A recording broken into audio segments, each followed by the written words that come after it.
ini penanganan kasus pasien dengan koma ketoasidosis atau ketoasidosis diabetik.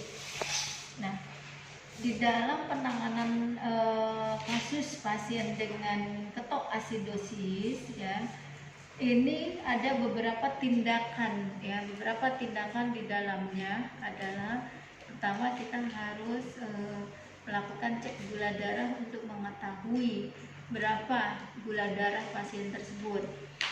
Kedua, setelah kita tahu gula darahnya berapa hasilnya, pada kasus ketoasidosis nilai gula darah akan tinggi, bahkan bisa sampai high, tidak terbaca. Ya, setelah itu ya kita kan lihat kondisi pasien itu yang paling jelas itu akan terjadi pernapasannya itu dia cepat dan dalam, atau disebut dengan pernapasan kusmaul, ya, dan napasnya bau keton. Setelah itu kita tahu gula darahnya tinggi, kita lakukan pemeriksaan AGD atau disebut dengan analisa gas darah, ya, di mana analisa gas darah itu untuk mengetahui, ya, di dalamnya terjadi asidosis metabolik, ya, untuk menentukan, ya, ada berapa kandungan gas di dalam tubuhnya, sehingga kita bisa menentukan jenis oksigen yang harus diberikan itu jenis apa, ya. Nah, itu untuk pemeriksaan analisa gas darah. Nah, setelah itu pada pasien KAD, ya, ini bermasalah dengan kekurangan volume cairan, bisa terjadi shock, hipovolemi, ya, kekurangan volume cairan. Nah, pada kasus KAD yang pertama kali harus kita lakukan tindakan yaitu resusitasi cairan, ya. Resusitasi cairan kemarin kita sudah lakukan, ya. Sama pada dasarnya untuk resusitasi cairan, hanya pada kasus KAD, ya, untuk resusitasi cairannya di sini, ya, ada aturannya. 1 jam pertama kita guyur NaCl sebanyak 1000 cc. 1 jam pertama. Itu 1 jam selama kita resusitasi cairan, kita tetap harus lakukan observasi tekanan darah, pernapasan, nadi, urin, itu harus kita lakukan observasi. Kalau pasiennya terjadi penurunan kesadaran, harus kita pasang kateter untuk mengetahui urin yang keluar pada saat kita lakukan resusitasi. Setelah 1 jam pertama kita masukkan cairan NaCl 0,9% 1000 cc, dilanjutkan 1 jam berikutnya, ya, dengan cairan sama NaCl 0,9%, itu kita masukkan 500 cc, ya, berarti 2 jam sudah masuk 1500, ya. Nah, selanjutnya, ya, 1 jam selanjutnya ini kita berikan cairan 250 cc, jadi turun, ya, 1000 cc kita berikan 2 jam kedua 500 cc, ya. Kalau misalnya 1 jam pertama 1000 cc tidak bisa 1 lem infus, jadi harus kita pasang 2 lem infus untuk mengejar cairannya, gitu kan, ya. Ya, kalau memang bisa terkejar, ya, kita pakai buket yang besar, ya, itu nggak apa-apa 1 lem. Nah, 1 jam berikutnya kita berikan setelah 500 1 jam kedua, 1 jam ketiga kasih 250 cc, 1 jam keempat tambah lagi 250 cc, berarti sudah masuk 2000 cc, ya kan? Ya, jam pertama 1000 cc, jam kedua 500, jam ketiga 250, jam keempatnya 250. Nah, setelah itu, ya, kita selanjutnya, ya, cairan NaCl setelah masuk dalam waktu 4 jam 2000 cc, selanjutnya kita berikan dalam waktu 6 jam itu harus habis 500 cc dalam waktu 6 jam. Berarti 10 jam dia masuk 2500. Karena yang 1 jam pertama yang 1000 cc kita anggap itu untuk menggantikan cairan yang hilang selama proses terjadinya shock pada ketoasidosis, ya.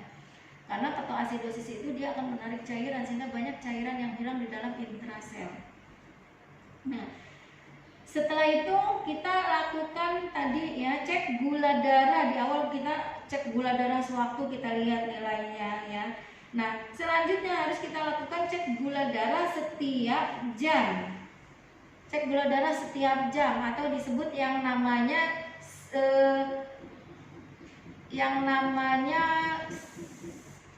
screening ya. Jadi ada glukometer kan alatnya ya, namanya screening ya kalau nggak salah namanya. Jadi dilakukan pemeriksaan gula darah setiap jam untuk memonitor apakah gula darah tersebut terjadi penurunan selama dilakukan pemberian cairan atau resusitasi cairan. Nah, untuk mengatasi target gula darah itu 150 sampai 200 itu sudah dianggap stabil pada pasien kasus ketoasidosis ya. Nah, lalu setelah cairan teratasi, kita lakukan untuk menurunkan gula darahnya harus dilakukan pemberian atrapid ya. Atrapid ini bisa kita lakukan pemberiannya via siring pump. Siring pump kita memakai 3-way, jadi satu cairan, satu insulin masuk ya lewat 3-way. Nah, pemberian dosisnya, jadi kalian tidak memberikan dosis obat, ini sudah ketentuan SOP penanganan pasien ketoasidosis ya. Nah, diberikan insulin drip atau insulin bisa via siring pump itu 2,5 unit per jam. Kita settingnya di siring pump itu 2,5 unit per jam ya. Ini kalau gula darah sewaktu antara 200 sampai 300 ya. Kalau gula darah antara 300 sampai 400 mg per dl, maka insulin yang diberikannya dia bukan lagi 2,5 unit tapi 3 unit. Kalau gula darahnya 300 sampai 400 mg per dl. Nah, jika gula darahnya itu dia 400 sampai 500 mg per dl, maka diberikan 5 unit per jam ya, 5 unit per jam. Nah, selanjutnya ya, insulin, kapan harus kita stop insulin? Jika gula darah itu sudah, gula darah sewaktu kita cek sudah kurang dari 150 mg per dl, maka insulin di stop, tidak lagi diberikan insulin ya. Oke. Nah, setelah teratasi, perlu kita cek elektrolit pasien ya. Kita cek elektrolitnya, natriumnya, kalsiumnya, kloridanya dicek. Jika kalium kurang dari 3, maka pasien diberikan yang namanya KCl. Ya, KCl. Kalau kita lihat ini ada, kalau ini bikinat, kalau KCl ada yang warnanya ininya kan hijau, ini bikinat warnanya hijau, KCl warnanya kuning. Ya. Kuning ininya.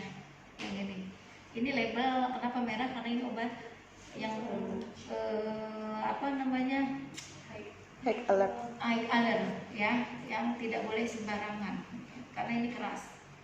Nah, terus di sini jika KCl-nya kaliumnya 3 sampai 4,5, maka diberikan KCl-nya 25 mg ya per 12 jam.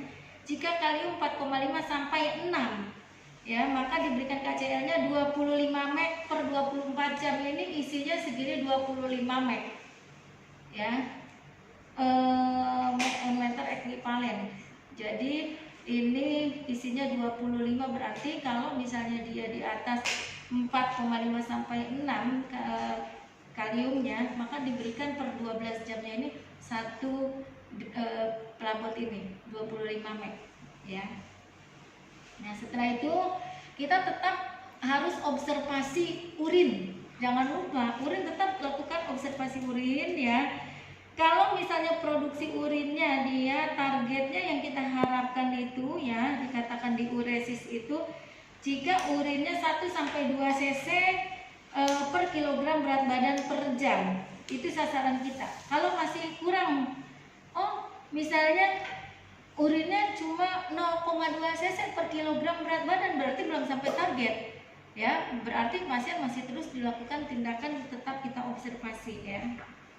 Nah, kalau memang pasien terjadi penurunan kesadaran, pasien harus dipuasakan, berarti kita harus pasang NGT ya, harus pasang NGT. Berarti memang banyak tindakan tadi ya, tindakan di dalam penanganan ketoasidosis ya. Tetap prinsipnya karena ini kegawatan, A, B, C, D, tetap kita lakukan airway, breathing, sirkulasi, disability, dan exposure itu tetap harus kita lakukan ya. Itu pengkajian di awal tetap kita lakukan. Baik ya, tadi sudah kita jelaskan ada tindakan di dalam ketoasidosis ini, yaitu cek gula darah, cek analisa gas darah ya, pemberian oksigenasi tergantung dari hasil analisa gas darah ya. Terus selain analisa gas darah, kita lakukan pemasangan infus ya, kita memberikan insulin per drip ya, terus kita juga memberikan bikenat dan juga KCL ya. Nah, selain itu kita berikan juga pasang kateter dan pasang NGT jika pasien dipuasakan. Itu beberapa tindakan yang ada di dalam kasus pasien-pasien dengan ketoasidosis ya. Oke.